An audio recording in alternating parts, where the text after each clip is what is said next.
जय हिंद दोस्तों, आप सभी का स्वागत है आपके अपने YouTube चैनल ओपन एकेडमी पर। दोस्तों, एसएससी जीडी की आपकी सेकंड शिफ्ट का एनालिसिस हम इस वीडियो में करेंगे। जो आपके जितने भी क्वेश्चन पूछे गए हैं वो आ चुके हैं। अब हम इस वीडियो के अंदर आपका पूरा सॉल्यूशन यहां पर करेंगे और जो एक्स्ट्रा टॉपिक्स यहां पर बन रहे हैं आप लोगों को वो भी हम डिटेल से कवर कर रहे हैं। तो आने वाली जो आपकी शिफ्ट है वहां पर आप लोगों को बहुत ही ज्यादा फायदा मिलने वाला है। और जैसे कि हमने बहुत दिनों से हम जैसे कि पहले दिन से ही हम यहाँ पर एनालिसिस करवा रहे हैं और एक्स्ट्रा फैक्ट्स भी बता रहे हैं, तो वहां से भी क्वेश्चन बन रहे हैं, तो इसका भी फायदा आपको मिलने वाला है। तो चलिए स्टार्ट करते हैं। सबसे पहला क्वेश्चन आप लोगों के संविधान से है। भारतीय संविधान में यूएसएसआर से हमने क्या लिया है? दोस्तों, भारतीय संविधान में हमने यूएसएसआर से बहुत कुछ लिया है, जैसे कि मौलिक कर्तव्य जो कि आर्टिकल 51 ए के अंदर दोस्तों आप लोगों को देखने को मिलेंगे। ठीक है, वही आदर्श न्याय जो है, पंचवर्षीय योजनाएं और पंचायती राज, ये सभी हमने कहां से अडॉप्ट किए हैं? यूएसएसआर से दोस्तों हमने अडॉप्ट किए हैं। अच्छा, किस किस कंट्री से हमने क्या क्या चीजें ली हैं वो एग्जाम में बनती है। तो यहां पर देखो, जर्मनी के संविधान से दोस्तों हमने आपातकाल के दौरान मौलिक अधिकारों का जो निलंबन है वो हमने यहां से अडॉप्ट किया है। कनाडा संविधान से दोस्तों हमने क्या लिया है? एक मजबूत केंद्र के साथ संघ केंद्र में अवशिष्ट शक्तियों का निहित होना, केंद्र द्वारा राज्य के राज्यपालों की नियुक्ति के रिगार्डिंग और सर्वोच्च न्यायालय के सलाहकार क्षेत्राधिकार भी हमने दोस्तों कहां से लिए हैं? कनाडा से लिए हैं। अगर हम फ्रांसीसी संविधान की बात करें दोस्तों, प्रावधान यहां पर प्रस्तावना में गणतंत्र और स्वतंत्रता, समानता और बंधुत्व जो का आदर्श जो वाक्य हैं, जो शब्द हैं, वो हमने यहां पर जोड़े हैं। अमेरिकी संविधान से दोस्तों मौलिक अधिकार हमने लिए हैं, न्यायपालिका की स्वतंत्रता हमने ली है, न्यायिक समीक्षा, जुडिशियल रिव्यू, ये काफी इंपॉर्टेंट पॉइंट है। राष्ट्रपति का महाभियोग हमने यहां से ही अडॉप्ट किया है। सर्वोच्च न्यायालय और उच्च न्यायालय जो है उसके न्यायाधीशों को हटाने और उपाध्यक्ष का पद, ये सब कुछ हमने यहां पर अमेरिका के संविधान से ही लिया है। अगर हम ब्रिटेन के संविधान की बात करें, संसदीय सरकार, कानून का शासन, विधायी प्रक्रिया, एकल नागरिकता, कैबिनेट प्रणाली, विशेषाधिकार, रिट, संसदीय विशेषाधिकार और द्विसदनीयता जो है दोस्तों, ये सब कुछ हमने कहां से लिया है? ब्रिटेन के संविधान से लिया है। अगर हम ऑस्ट्रेलिया की बात करें, यहां से हमने समवर्ती सूची, व्यापार, वाणिज्य और संभोग की स्वतंत्रता और संसद के दोनों सदनों की संयुक्त बैठक। अच्छा, आप सभी को पता है हमारे दो सदन जो है दोस्तों वो आप लोगों को देखने को मिलते हैं। एक तो है लोकसभा और एक है राज्यसभा। इनमें से जो राज्यसभा है ये कभी भी क्या नहीं होता, भंग जो है दोस्तों वो आप लोगों को नहीं किया जा सकता है, ये चीज ध्यान रखनी है। अगर हम बात करें दोस्तों दक्षिणी अफ्रीका संविधान से, तो वहां से हमने संविधान के संशोधन, राज्यसभा के सदस्यों के चुनाव की प्रक्रिया, ये सब कुछ हमने कहां से लिया है? दक्षिणी अफ्रीका के संविधान से दोस्तों अडॉप्ट किया है। ये सारी की सारी चीजें ध्यान रखना। अगला क्वेश्चन देखो, सुप्रीम कोर्ट का एक अभिलेख न्यायालय होगा, ये कौन से आर्टिकल से संबंधित है? दोस्तों, यहां पर अगर हम बात करें तो आप सभी को पता है ये आप लोगों के आर्टिकल 129 से यहां पर देखने को मिलता है। अब देखो, आप लोगों के जो सुप्रीम कोर्ट है उससे संबंधित कुछ आर्टिकल है। आर्टिकल 124 जो है सुप्रीम कोर्ट यानी कि उच्चतम न्यायालय।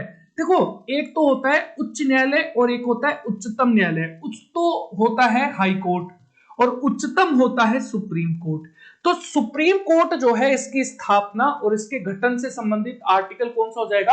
आर्टिकल 124। आर्टिकल 125 न्यायाधीशों का वेतन इत्यादि। आर्टिकल 126 कार्यकारी मुख्य न्यायाधीशों की क्या होगी? नियुक्ति। वही आर्टिकल 127 तदर्थ न्यायाधीशों की नियुक्ति। अगला क्वेश्चन, अगला देखो यहां पर आर्टिकल 128 उच्चतम न्यायालय की बैठकों में सेवानिवृत्त न्यायाधीशों की उपस्थिति। आर्टिकल 129 अभिलेख न्यायालय के रूप में उच्च न्यायालय, उच्चतम न्यायालय। आर्टिकल 130 उच्चतम न्यायालय की पीठ। आर्टिकल 131 सुप्रीम कोर्ट के मूल क्षेत्राधिकार और आर्टिकल 32 जो है सुप्रीम कोर्ट की कुछ मामलों में उच्च न्यायालय के अपील के मामले में भी यहां पर अपीलीय क्षेत्राधिकार दिए गए हैं। ठीक है, ये सारी चीजें अगर मान लीजिए यहां पर ये क्या है, अगर कोई उच्च न्यायालय जो है वो अगर फैसला सुना देता है, उसके बाद में अगर वो सुप्रीम कोर्ट के पास जाता है और वहां पर ये लगता है कि यार उच्च न्यायालय ने यानी कि हाई कोर्ट ने कुछ गलत फैसला दे दिया, तो वहां पर ये कुछ परिवर्तन कर सकते हैं, इनके पास ये क्षेत्राधिकार देखने को मिलता है। क्लियर है?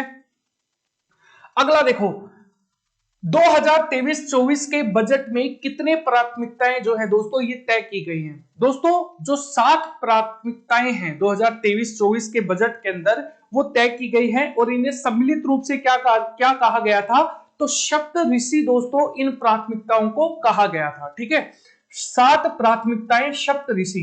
समावेश विकास ये कौन कौन सी है, तो समावेश विकास, अंतिम छोर अंतिम व्यक्ति तक पहुंच और बुनियादी ढांचा और निवेश, निहित क्षमताओं का विस्तार, हरित विकास, युवा शक्ति और यहां पर सततीय क्षेत्र। ठीक है, ये सारे के सारे 7 क्या है, प्राथमिकताएं या फिर सप्त ऋषि दोस्तों देखने को मिलते हैं। अगला देखो, शेफाली वर्मा का संबंध। दोस्तों आप सभी को पता है शेफाली वर्मा का संबंध जो है ये क्रिकेट से दोस्तों आप लोगों को देखने को मिलता है। क्लियर है? अगला क्वेश्चन देखो, जौहर कप का संबंध किस खेल से है। दोस्तों जौहर कप का संबंध किस खेल से है, तो हॉकी से आप लोगों को देखने को मिलेगा। हॉकी से ही एक खेल और आता है आगा खां कप, जो कि कौन सा है, हॉकी का ही एक कप जो है जो दोस्तों आप लोगों को देखने को मिलता है। इसके अलावा भी बहुत से हैं, जैसे कि अजलान कप है, वो भी हॉकी से ही दोस्तों आप लोगों को देखने को मिलता है। लेकिन मैंने कुछ अलग से कुछ कप जो है वो लिए हैं, कौन कौन से खेल से संबंधित है। आगा खां कप के बारे में हम बात कर चुके हैं, हॉकी से रिलेटेड है। यहां पर एशियस कप जो है यहां पर वो क्रिकेट से संबंधित है। ठीक है, और बेसिकली कौन से देशों के अंदर होता है, ऑस्ट्रेलिया और इंग्लैंड में होता है। ठीक है, देखो अगस्ता मास्टर्स जो है दोस्तों गोल्फ से संबंधित है, अंतरराष्ट्रीय है। और ऑस्ट्रेलिया ओपन लोन टेनिस से संबंधित है, अंतरराष्ट्रीय है। अजलान कप जो है ये हॉकी से रिलेटेड है, ये हम बात कर चुके हैं। बामा बेलेक कप ये दोस्तों टेबल टेनिस से संबंधित है।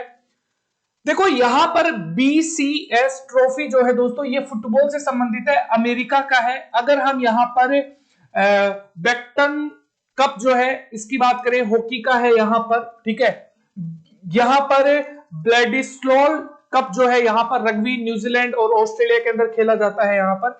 इसके अलावा बॉम्बे गोल्ड कप हॉकी से रिलेटेड है, भारत का ही है। इसके अलावा यहां पर बोर्ग वार्नर ट्रॉफी, ये बेसिकली मोटर स्पोर्ट्स एंड जो एंटर पुलिस है उससे रिलेटेड है और ये अमेरिका का है। वही अगर हम बात करें ब्रिटिश ओपन गोल्फ से है और ये अंतरराष्ट्रीय है। इसके अलावा जो बर्दना कप है यहाँ पर, बर्दवान कप है यहाँ पर, वो यहाँ पर भारोत्तोलन यानी कि वेट लिफ्टर से है और भारत का ही है। अब देखो एक युद्ध हुआ था प्रथम इंडो बर्मा युद्ध। दोस्तों ये कब हुआ था, ये 1824 से लेकर और 1826 के मध्य में दोस्तों ये युद्ध जो है वो देखने को मिलता है। कुछ इंपॉर्टेंट युद्ध है जैसे कि हाइडे स्पीच का युद्ध।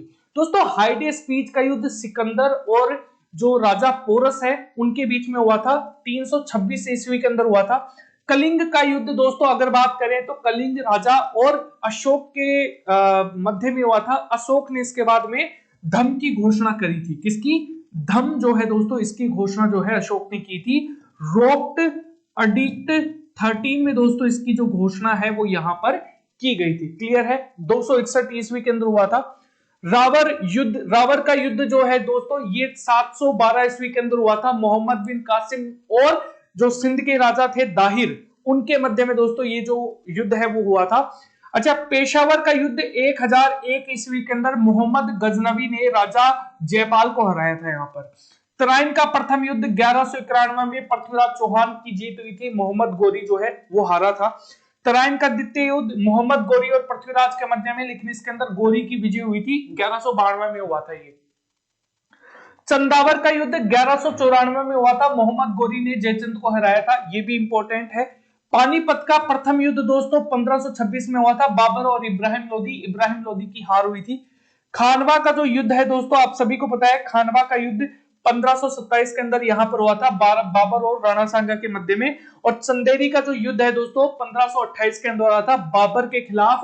यहां पर जो मेदनी रॉय है उनकी लड़ाई हुई थी, जिसके अंदर बाबर की क्या हुई थी, विजय हुई थी। ठीक है, अगला देखो, अगला क्वेश्चन है 2011 की जनगणना के अनुसार सर्वाधिक जनसंख्या किस राज्य में है। दोस्तों सबसे ज्यादा जनसंख्या लगभग 20 करोड़ के आसपास जो है वो यूपी के अंदर है, दूसरे नंबर पे महाराष्ट्र है, तीसरे नंबर पे बिहार है और चौथे नंबर पे पश्चिम बंगाल आप लोगों को दोस्तों देखने को मिलेगा। ये पॉइंट भी क्लियर हो गया।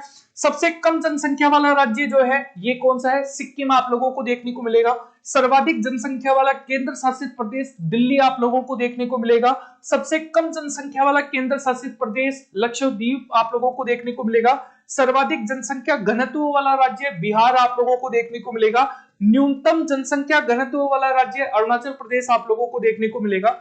इसके अलावा सबसे कम लिंगानुपात वाला राज्य हरियाणा है, लेकिन कल के एग्जाम के अंदर हरियाणा नहीं आया था, तो वहां पर क्या आया था, राजस्थान दोस्तों आप लोगों को देखने को मिलेगा। ठीक है, ऑप्शन में राजस्थान वाला था तो राजस्थान हो गया था। सर्वाधिक लिंगानुपात वाला जिला जो है मोहे, जो कि कहां पर है, पांडुचेरी।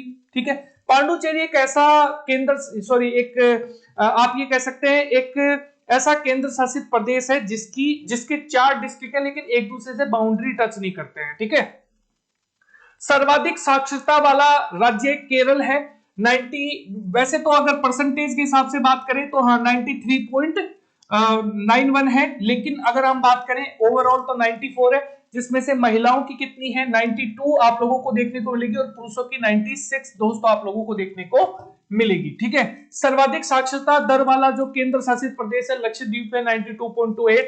सबसे कम साक्षरता बिहार के अंदर है 61.8। सर्वाधिक साक्षरता वाला जिला जो है ये है सरपिच, जो कि मिजोरम का है, 98.76। न्यूनतम साक्षरता वाला जिला जो है ये है अलीराजपुर, जो है वो आप लोगों को एमपी के अंदर देखने को मिलेगा, 37% ही है। जनसंख्या की दृष्टि से सबसे बड़ा जिला जो है वो है ठाणे। ठीक है, अगला देखो, अगला क्वेश्चन दोस्तों आप लोगों के रिगार्डिंग है, कौन सा नृत्य कर्नाटक से संबंधित है। दोस्तों यक्षगान जो है ये कर्नाटक से संबंधित है। कर्नाटक में और भी होते हैं, जैसे कि करगा है, लंबी है, सुग्गी है, ये सारे के सारे कर्नाटक के क्या है, नृत्य देखने को मिलेंगे। देखो कर्नाटक यक्षगान हमने बात करी थी, सुग्गी की, यहाँ पर कनिथा, करगा, लंबी। ठीक है, इसके अलावा यहाँ पर हुत्री, ये सारे के सारे डांस फॉर्म है। तमिलनाडु के अंदर करगाम, कूमी, कोलट्टम, कबाड़ी। ठीक है, उड़ीसा के अंदर रणप्पा, सावरी, गुमारा, पेंका, मुनारी और छऊ। ठीक है, इसके अलावा असम के अंदर बिहू, बिछुआ, नटपूजा, महारास। इसके अलावा यहां पर किलो, गोपाल, इसके अलावा यहाँ पर बगरुम्बा, इसके अलावा नागा नृत्य, ये सारे के सारे कहां से रिलेटेड है, असम से है। बिहार में जाटनीन। ठीक है, इसके अलावा बखो, बखेन और यहां पर पवारिया, ये सारे के सारे दोस्तों आप लोगों को देखने को मिलेगा। क्लियर है, इनमें से कौन बांसुरी वादक है। दोस्तों अगर हम बांसुरी वादक की बात करें तो रविशंकर प्रसाद जो है वो बांसुरी वादक के तौर पर देखने को मिलेंगे। इसके अलावा आकाश, आप लोगों को यहाँ पर एस आकाश जो है वो आप लोगों को बांसुरी वादक देखने को मिलते हैं। इसके अलावा यहाँ पर मायावरम जो है वो भी आप लोगों को, मायावरम, सरस्वती, अम्मल जो है वो भी आप लोगों को देखने को मिलती है। ठीक है, इसके अलावा हरिप्रसाद चौरसिया आप लोगों को देखने को मिलते हैं, ये भी इंपॉर्टेंट लिख लीजिएगा। एस आकाश है, मायावरम, सरस्वती, अमल है। इनके अलावा के भास्करन है, इसके अलावा यहाँ पर सिक्किल माला चंद्रशेखर है। ये सारे के सारे क्या है, ये बांसुरी वादक देखने को मिलेंगे। अगला क्वेश्चन आया था आपके उच्चतम न्यायालय यानी कि हाई कोर्ट में वर्तमान में कौन यहां पर महिला न्यायाधीश आप लोगों को देखने को मिलती हैं। तो 3 है वर्तमान में। अगर हम बात करें जस्टिस कोहली है, जस्टिस बीबी नागरत्ना है और यहां पर जस्टिस त्रिवेदी आप लोगों को दोस्तों देखने को मिलेंगी। ठीक है, अगला देखो, मौर्य वंश का अंतिम शासक जो है दोस्तों ये कौन था, वृहदत्त, जिसकी हत्या किसने की थी, कमेंट सेक्शन में बताओ, देखें कितने लोगों को पता है। अभी तक कितने पंचवर्षीय योजनाएं जो है वो चलाई जा चुकी हैं। तो याद रखना अभी तक 12 पंचवर्षीय योजनाएं चलाई जा चुकी हैं। आप सभी को पता है 12वीं पंचवर्षीय योजना 2012 से यहां पर चलाई गई थी और इसका टारगेट 2017 तक चलाने का था। लेकिन आपको यह भी बात पता है कि 2015 में ही योजना आयोग जो है इसको खत्म कर दिया गया था। योजना आयोग को दोस्तों यहां पर क्या कर दिया गया था, खत्म कर दिया गया था। और इसके स्थान पर दोस्तों नीति आयोग की स्थापना जो है वो 2015 में दोस्तों की गई थी। क्लियर है। अच्छा, कर्ण का तद्भव क्या होगा? देखो कर्ण का तद्भव है कान, ये ध्यान रखना। अच्छा, चेहरे का पर्यायवाची क्या होगा? दोस्तों चेहरे का पर्यायवाची जो है मुख, मुखड़ा हो जाएगा। इसके अलावा शुक्ल हो जाएगा, यहां पर मुखमंडल हो जाएगा, आनन हो जाएगा। इसके अलावा यहां पर मुंह हो जाएगा। ठीक है। अच्छा, उल्लू का तत्सम क्या होगा? उल्लू का तत्सम है उलुक। देखो तत्सम शब्द क्या होते हैं? ये वे शब्द होते हैं जो संस्कृत से डायरेक्टली उठाए गए हैं, लेकिन उनके ना तो बेसिकली शब्दों में कोई चेंजेस नहीं है, कुछ माइन्यूट चेंजेस किए गए हैं केवल। ठीक है। अगला देखो, डूबते को तिनके का सहारा मुहावरे का अर्थ क्या होगा? विपत्ति में थोड़ा सहारा किसी के काम नहीं होता। ठीक है, किसी से कम नहीं होता। सॉरी, विपत्ति के अंदर आपको कोई थोड़ा सा सपोर्ट कर देना तो यहां पर क्या नहीं होता, वो कम चीज नहीं होती। बेसिकली आप ये कह सकते हैं कि भाई डूबता डूबता बचाया है ना। और किसकी वजह से बचाया? मान लो कि उसका कोई पत्थर हाथ लग गया, अब वो है तो छोटी सी बात ना, लेकिन वो बचा लिया उसको, तो वो एक बहुत बड़ी बात हो जाएगी, है ना। वो एक बहुत बड़ी चीज हो जाएगी उसके लिए। ठीक है दोस्तों, ये था हमारा वीडियो। आपको हमारा वीडियो कैसा लगा? अगर आपको हमारा वीडियो पसंद आया, वीडियो को लाइक कीजिएगा, शेयर कीजिएगा अपने दोस्तों के साथ, और वीडियो को दोस्तों यहां पर शेयर करना मत भूलना। जय हिंद, जय भारत दोस्तों, मिलते हैं अगले वीडियो के अंदर।